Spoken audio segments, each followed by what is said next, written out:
Thanks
a lot.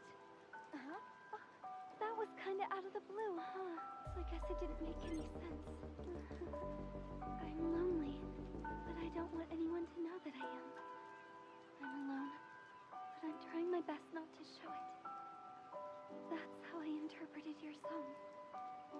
Yeah, you got it right.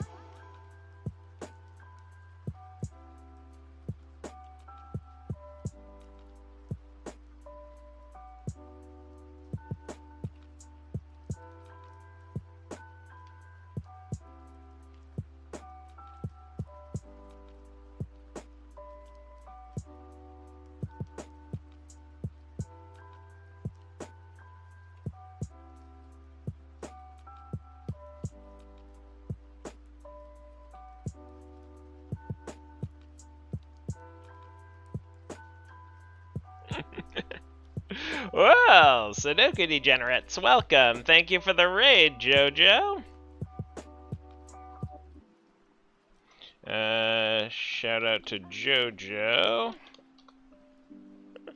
How'd the rest of your stream go? Words popped into my head when I heard you sing. And so... Let's do it. Huh? Let's search for what we're missing.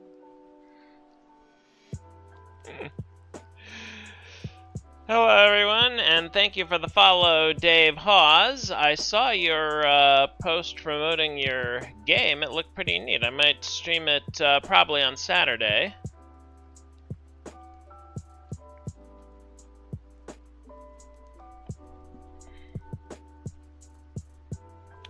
Alright, this is Rat Run number 24. I believe I will be 3 for 3 on Rat Runs, because I did 23 last Thursday, and 25 is scheduled to release this Wednesday, so I'll probably do it this coming Thursday. For the lore segment, as Finks and Finks grow closer, I can feel the opposite happening with Elliot and I. Once a trusted colleague and good friend, he is becoming increasingly withdrawn, guarded, even paranoid, as well as continuing to lock all his notes away in his bottom drawer. He's now changed the access code to the tech storage rooms. The trust between us is definitely... Okay, so there's some behind-the-scenes tension going on.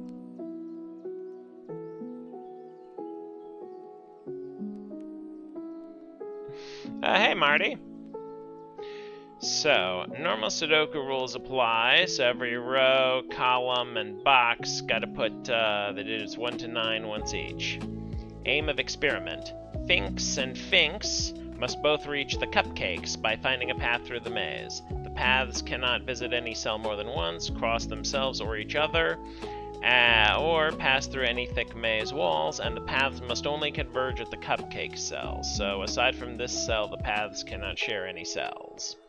As well as moving orthogonally, Finks and Finks may move diagonally if there's a 2x2 space in which to do so, but they must never pass diagonally through a round wall spot on the corner of a cell, so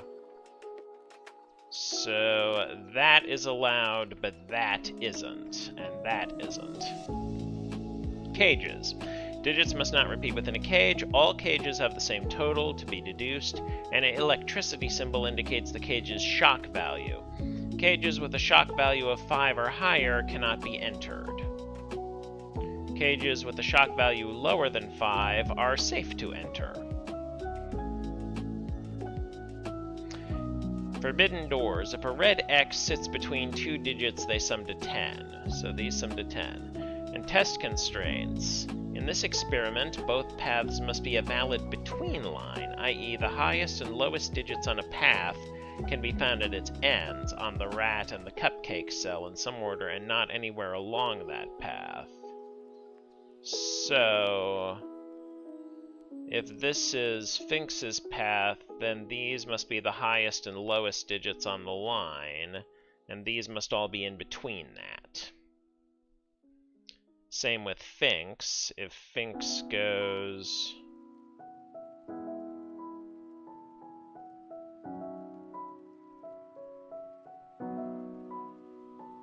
here, then this and this must be the circles of a between line. And that's interesting because the paths join here. So this is always one end of a line, and these sum to 10. Now I could have this be like a 4-6 pair and have this be a 1 or a 9. Well, for starters, let's draw the preliminary paths, because I know Finks has to go here and Finks has to go here, and Finks has to reach this cell either by here or here, and I guess I could use uniqueness to show it has to be here.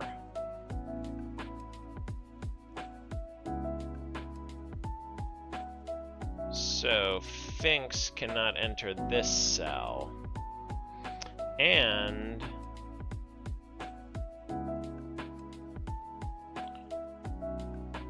so I know Finks goes here and Finks goes here. What that means is that the gray path, it's gonna take at least 4 cells in this box.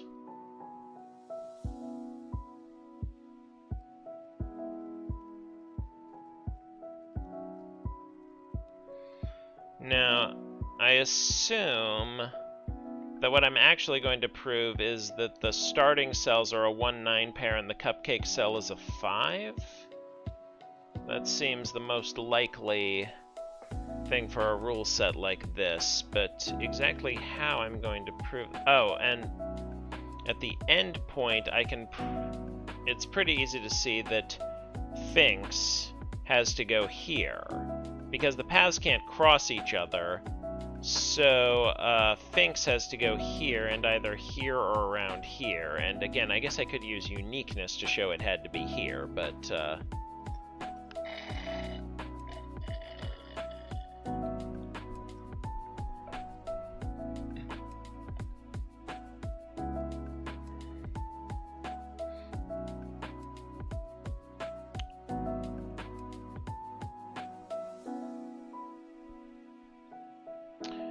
Okay, now, these two sound the same as these 4 and these 4. If there were any 5-cell cages, that would be way more powerful, but,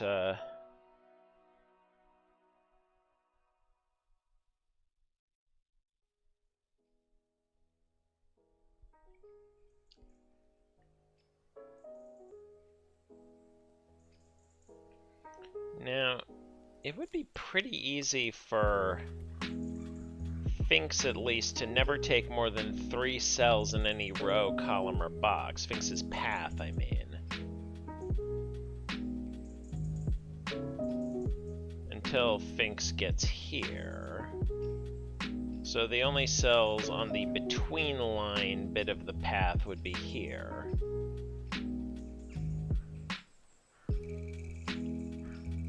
So they don't need to differ by exactly 4. Now if this is 4, 6, well... Wait, oh. No, they can't be in the same direction because put together, Finks and Finks have to take at least 6 cells in this box. Right, so I think they do need to be... I think this does need to be in between these.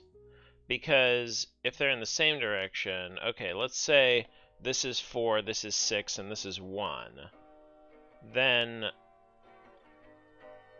the only digits that can be taken in here are 2, 3, 4, 5, and they have to take more than that. So I think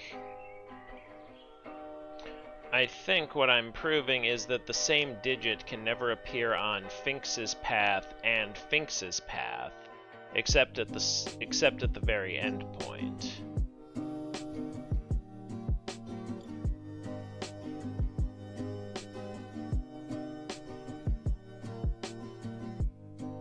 Now, because I could make Finks's path so short, I don't think it necessarily follows that the cupcake cell is a 5. In fact, I don't think I've even conclusively proved that... Oh, wait.